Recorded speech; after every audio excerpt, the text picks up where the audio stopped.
TV5 news ఛానల్లో TV5 Sambasivarao debate పెట్టి జగన్ ప్రతిపాదించిన నావిగన్పై నోటికొచ్చినట్లు మాట్లాడుతున్నాడు. కిండల్ చేస్తున్నారు, అవహేళనగా మాట్లాడుతున్నారు. ఒక చర్చ ప్రజా ప్రయోజనాల కోసం ఉండాలి కానీ వ్యక్తిగత విమర్శలకు తావు ఉండకూడదు. ఇప్పుడు టీవీ5లో సాంబశివరావు ఏం మాట్లాడుతున్నాడో ఒక్కసారి చూసిన తర్వాత దీనిపై మనం విశ్లేషించుకుందాం. నీకు ఇక్కడ మావిగన్నం మంచిదా చెడ్డదా? ఖచ్చితంగా చెడ్డది, అందులో ఎటువంటి సందేహం లేదు. మామూలుగా హైవే పక్కన ఏం పెడతారు సాంబశివరావు గారు? డాబాలు పెడతారు. రాజధాని పెడతారా?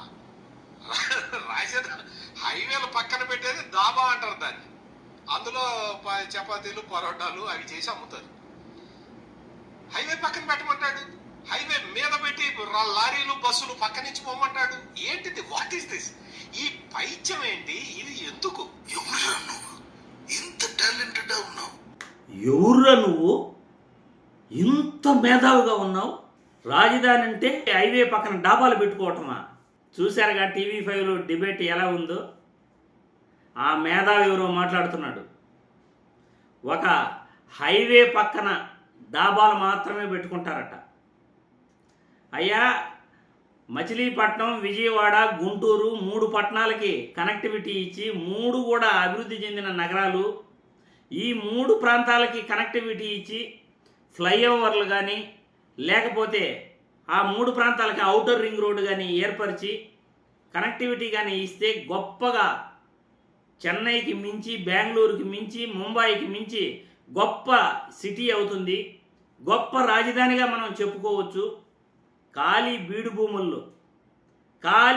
భూముల్లో చిన్నపాటి వర్షానికి నదిలా పారే బీడు భూముల్లో చిన్నపాటి వర్షానికే 6 నెలలు నీళ్లు తోడుకునే అమరావతిలో అటువంటి ప్రాంతాన్ని రాజధానిగా ఎంచుకోవటం కన్నా గొప్ప తీర ప్రాంతం ఉన్న 3 పట్టణాలను మీరు కనెక్టివిటీ చేస్తే చాలా గొప్పగా ఉంటుంది.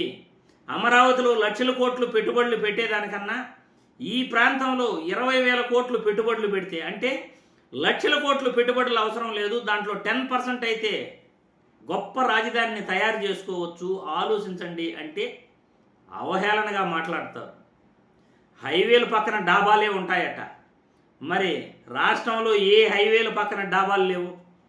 అంటే రాజధాని అంటే ఆ 3 ప్రాంతాలని కనెక్టివిటీ ఇవ్వమంటే ఒక హైవేనేనా? విజయవాడ సిటీ కదా, బుర్ర తక్కువ మనిషి ఎవడో మాట్లాడుతున్నాడు. గుంటూరు సిటీ కదా, ఆ బుర్ర తక్కువ అతను ఎవరో మాట్లాడుతున్నాడు. అసలు అతనికి ఏం చదువుకున్నాడో తెలీదు. మచిలీపట్నం టౌన్ కదా, ఆ బుర్ర తక్కువ వ్యక్తికి రాజధాని అంటే అభివృద్ధి చెందిన నగరాలవి, ఖాళీ బీడు భూములు కాదు. కొద్దిపాటి వర్షం వస్తేనే అమరావతిలో లాగా నీళ్లు నిలిచిపోవు, అక్కడ నీళ్లు తోడాల్సిన అవసరం లేదు అక్కడ అని ఆ వ్యక్తికి తెలీదా? బుద్ధి లేని వ్యక్తికి. బుద్ధి లేని వ్యక్తులను టీవీ5లో కూర్చొని పెట్టుకుని బుద్ధి లేని డిబేట్లు పెడుతూ రాష్ట్ర ప్రజల్ని తప్పుదారి పట్టిస్తూ అవహేళన చేస్తారా? చర్చ సాఫీగా జరగాలి. ఖాళీ బీడు భూముల్లో రాజధాని నిర్మాణాలు చేపట్టడం కంటే, లక్షల కోట్లు అప్పులు చేయటం కంటే కొద్దిపాటి పెట్టుబడులు ఈ 3 ప్రాంతాలలో పెడితే దాదాపు 1 కోటి మంది జనాభా ఉంటారండి. జనాభా మచిలీపట్నం, విజయవాడ, గుంటూరు ఆ 3 నగరాలని కనెక్టివిటీ ఇస్తే గొప్పగా అభివృద్ధి చెందుతుంది. ఒక తీర ప్రాంతం ఉంటుంది, బిజినెస్ డెవలప్ అవుతుంది, వాణిజ్య ప్రాంతంగా మారుతుంది. దాన్ని రాజధానిగా ప్రకటించడం వల్ల, ప్రకటిస్తేనే అది గొప్ప సిటీగా మారుతుంది. అమరావతిలో లాగా ఎప్పుడో మీరు రాజధానిగా ప్రకటిస్తే ఇప్పటికి కూడా భూముల వాల్యూ అక్కడ పెరగల. ఎందుకంటే కొద్దిపాటి వర్షం వస్తే ఆ ప్రాంతం మునిగిపోతుంది. మరో 2 నెలల్లో వర్షం కానీ వచ్చిందంటే ఒక 10 నెలలు పనులన్నీ కూడా ఆగిపోతాయి. అటువంటి ప్రాంతాన్ని లక్షల కోట్లు పెట్టి మేము బిల్డింగ్లు కడతాం, రాజధాని చేస్తాం అనే బుద్ధి లేని బుర్ర తక్కువ మాటల కన్నా ఇది గొప్పగా గుంటూరు, విజయవాడ, మచిలీపట్నాన్ని కనెక్టివిటీ ఇస్తే అసలు ఖర్చు లేకుండా రాజధాని ఉంటుంది కదా. ఖర్చు లేకుండా ప్రకటిస్తే చాలు.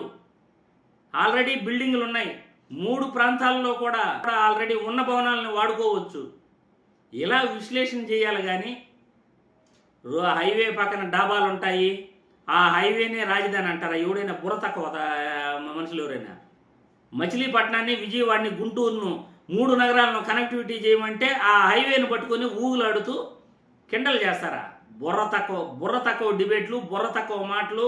మీలాంటి బుర్ర తక్కువ మనుషులు డిబేట్లు పెడితే ప్రజల్ని తప్పుదారి పట్టించడం కాక ఇంకేముంటుంది చెప్పండి? 1 కోటి మంది జనాభా ఉన్నారు. ఆదాయం ఉంది విజయవాడకి. గుంటూరులో ఆదాయం ఉంది. విజయవాడ కార్పొరేషన్, గుంటూరు కార్పొరేషన్, మచిలీపట్నం కూడా కార్పొరేషన్.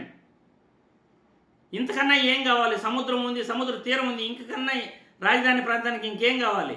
విచ్చలవిడిగా అవినీతి దోపిడీ చేస్తూ ప్రజాధనాన్ని లక్షల కోట్లు అమరావతిలో పెట్టుబడులు పెడుతూ 1 రూపాయికి 100 రూపాయలు ఎక్కువగా ఖర్చు పెడుతూ అమరావతిని రాజధానిగా ప్రకటించే కన్నా ఈ 3 ప్రాంతాలని కనెక్టివ్ ఇస్తే మావిగన్ ఎంత బాగుంటుందో ప్రజలు ఆలోచించాలి.